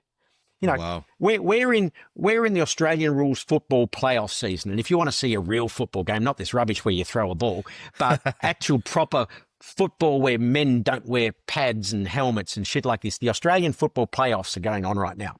When I was a kid, when I was 10 years old, I said to my mum, my team is Collingwood. You'll see some of the posts of the Collingwood Football Club in the background here. Say, Mum, I want to go to the football. So round 1 of the 1977 season, when I was 10 years old, my mum put me on the train, took me to the Victoria Park football ground, made sure I knew how to get there. Then round 2, she said, right, you now take me. So I took her to the football in round 2, took her to the football and took her home. Right, now you know your way there. 10. Yeah. Every week I took myself to the football. Right. Couldn't do that now. No, that's crazy that it's illegal to do that. I mean, when I was in middle school, my mom, we lived in Japan because my dad was active duty, but my mom was completely okay with me going and getting on the train and going to places around Japan and then coming back as long as I was back by the time the sun came down, alone, me or with a buddy. And they still do in Japan, right? They so do. they don't have this problem in Japan. I actually saw a news report on this the other day, coincidentally. If you Google Japanese school children, from nursery school, the kids take themselves. Yeah. You know, what have we got wrong in our society? And who do we want to blame? It actually boils down to us. Oh, yeah. Yeah. I agree with you. Social media, I think, is the engine for this, and we just constantly do it to ourselves. Social media is the greatest poison human beings have created. Now, let's talk about it in the military context. Okay. You know, there's an old saying in the military, generals are really good at fighting the last war. So they go off and buy planes and tanks and boats and stuff. I'll tell you how I would halve the American population in 3 weeks without putting a boot on the ground. Oh, yeah? Right? Cyber attack against electricity. In fact, if I'm really smart, I'll do a cyber attack against electricity provision in states run by one of the political parties. So either just Democrat states or just Republican states. And the decentralization of electricity generation in the United States and the decentralization of cyber protection means there will be greater and lesser vulnerability. And let's not hide, the codes are already in our software. They're already there waiting. So if I knocked out the electricity generation in, say, 4 of the United States states, what happens when you knock out electricity? You knock out water and you knock out refrigeration. So you've now got no water and you've got no food. And at the same time, you get your bots going mad on social media to say how dysfunctional are the Democrats or the Republicans. In these 3 states, they can't even get the water and the electricity going. But what happens in the United States where you've got 3 times as many guns as people after a week of no water and no refrigeration? What happens? Yeah. Oh, they go after each other. They go after each other. So you now have people going after each other in 3 United States and an adversary's social media bots going mad at you saying it's all the fault of the Republicans or all the fault of the Democrats, polarizing your community, then does one more attack on another state. And then says, how do we protect our electricity from the dysfunctional government? What's then going to happen? You've now got armed vigilantes around power stations. Now, how long before your whole fabric of society fragments? I gave a presentation to a military unit here last week, and I was asked to speak about the 2nd Division's obligation of protecting the homeland. And I said, traditionally, our military, we protect our homeland from a foreign adversary. But how well positioned are we as a military unit to provide vital asset protection around supermarkets? Because if the adversary knocks out the electricity and knocks out refrigeration, very quickly you're going to have people attacking supermarkets. That now becomes a military target to protect. Are we ready for it? No. And what social media has done is it's prepped the ground already. It is no secret at all to say the Russians, the North Koreans, and the Chinese have been running a lot of the social media bots and a lot of the discontent that exists in your community and my community. A lot of the friction between us is actually not us. It's been imposed on us. And even when we see that, we don't want to admit we were wrong by believing this conspiracy theory. So I'm not prepared to listen to the other side and say, actually, if we want to defeat the Chinese, the Russians, and the North Koreans, I've got to stop yelling at you and you've got to stop yelling at me. And again, the obligations are on us. We've got to solve this by admitting we were wrong, by listening to and believing the stuff we saw on social media. And I'm coming to the point of when do we actually criminalize these companies? I wish we would. I wish company. I hate seeing just how in bed people like Mark Zuckerberg or the Peter Thiels of the world are in the government. Because I listen to somebody like Peter Thiel talk, and he talks about artificial intelligence, and he talks about some of the software that he has and uses, and he says, "Oh well, to use this reference, he says, so this could be the vehicle of the Antichrist. I could see," and he's like, "But I don't want that to happen." And yet he creates this crazy, artificial intelligence driven software that's used to track and identify people. And it's just like you're making the conscious decision to allow this to come into the world. You're literally engendering Yeah. this stuff and it's as easy as not doing it. But here we are. And yeah, if you want a real conspiracy theory, it's not the Democrats, it's not the Republicans. It's how have people created these tools, not seen it, then became aware of the dangers of it, and then have not done anything. Boil it down to this question. If Facebook is aware that it is a network that connects predators to children, and they have the ability to intervene and prevent future abuses, why are they not doing it? That's the central question that we forget satanic, forget pizza shops, forget any of this. Let's just start with the facts that everyone can agree with. Predators are finding children on social media. Social media companies have the ability to detect and prevent that and choose not to. If we start to ask why this situation has been allowed to happen, maybe some solutions can flow from the rest of that. Yeah. It's almost like, I don't remember his last name, but from Jurassic Park, it's Jeff Goldblum's character. He says, your scientists stopped asking whether or not we could, or whether or not we should. And I totally butchered that and paraphrased it, but you get what I'm saying. They've created this problem. They don't know how to stop it. They don't want to stop it because they'd have to admit that it is a problem to begin with. But that's all it is, man. And I don't know. It sounds simple, but it really isn't, because people then now start enjoying the power and the money and things like that they've gotten, and they're not going to let go of that at all, and we'll just continue spiraling into the West, into non-existence. The West as we knew it, the West from 20 years ago. I as an American, I think you probably know, I mark 9/11 as sort of this like catalyst for the collapse of what we know or used to know as America, and 20 years of the global war on terror being the furtherance of that collapse. And now whatever's left, I don't know what it is.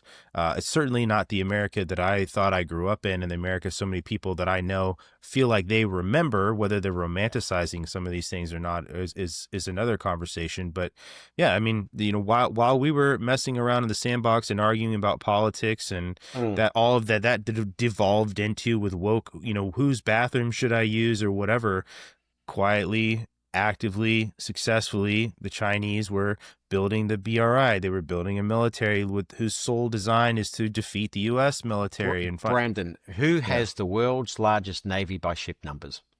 The Chinese. The Chinese. Right. How many Americans have heard of the Shanghai Cooperation Organization? Probably so when not we many. talk about when we talk about geopolitics, we think of the G7, we think of NATO, we think things of this. The Shanghai Cooperation was started by the Chinese, but really ramped up under President Xi. It started off China and Central Asia, then brought in Russia. Then what really made me sit up and take notice, about 2017, I think it was, both India and Pakistan joined. And anytime India and Pakistan do something together, you've got to sit back and go, wow. The Shanghai Cooperation Organization had its current annual meeting last week in China. The Shanghai Cooperation Organization has within it more than 50% of the global population and more than 50% of the global economy in purchasing power parity terms. And we still think the G7 is where decisions are being made. But we're so culturally arrogant, like we couldn't say who invented the number 0. Okay, so we're so culturally arrogant we can't look backwards. But we're so culturally arrogant we can't look forwards and see from where the threat is coming. And if you believe the individual rights need to dominate, like I do, which is why I'm very happy to live in a free enterprise democratic system. But the majority of human beings on the planet have never lived in a free enterprise democratic system. It's always been a minority form of government. We just happen to have been in power. Anyone who doesn't think we're in danger of losing that in our lifetimes is kidding themselves. The writing is on the wall. Yeah. And the two main things that we could change that are our fault. First, open your eyes. Actually have a look at what's happening outside of our cultural environment with respect. What I call listen to understand, not listen to argue. Don't learn so you can argue with them. Learn so you can learn from them understand what the scale of the threat is. The second one, linked to that, is understand how they're manipulating our own systems to derail our community. Correct. Where most of the people who are now passionate about something in our community, whether it's whose bathroom is whose or whatever else, has actually been manipulated by an algorithm on social media, our own companies. Yeah. And we created the law that prevents those companies from being prosecuted, so they make the money, so they're not incentivized to fix the problem that is destroying our society, that will end up destroying their companies themselves. Mm-hmm. I mean, it's the greatest act of mass stupidity humanity has done so far. It is. I've said this before, that the rules that we have are used against us all the time. And make the same argument that if you take it up issue with a Chinese company that you're doing business with, you will never get a day in court in China, ever. But absolutely, a Chinese company will want to do that here, and they'll get it. Yeah, but don't go that far, right? What your listeners, in my view, have a responsibility to do is every time they read something on social media that makes them angry, stop and verify. Because chances are, if a statement has been made that makes you angry, then that statement is at least in part not true or exaggerated most of the time. Which is why I say to people, don't believe a word I say, double check everything that I've said. But rather than getting angry and say, I'm going to protest against that, whatever it is, just go, hang on, is it true? Because once a human being has made the decision, I'm going to protest against that, I'm going to get angry, to change their mind in the future, they've got to admit they were wrong, which is the hardest thing to get a human being to do. So it doesn't matter how much data you put in front of someone. 99 out of 100 times, they're not going to change their mind based on that data because they made the public statement that I agree with X. I can give them as much data as I like to show them X is wrong. 99 out of 100 times, they won't change their mind because they'll be too embarrassed. So before you make a statement about something, check that it's right. Because if it's come from social media, chances are it's come from an algorithm created by the Russians, the Chinese, or the North Koreans, and their intent is to make you angry, and their intent is for you to be a tool that divides our society. And if you're angry and protesting against another American, or for me, angry and protesting against another Australian, chances are I've just made myself the tool of the Chinese, the Russians, or the North Koreans.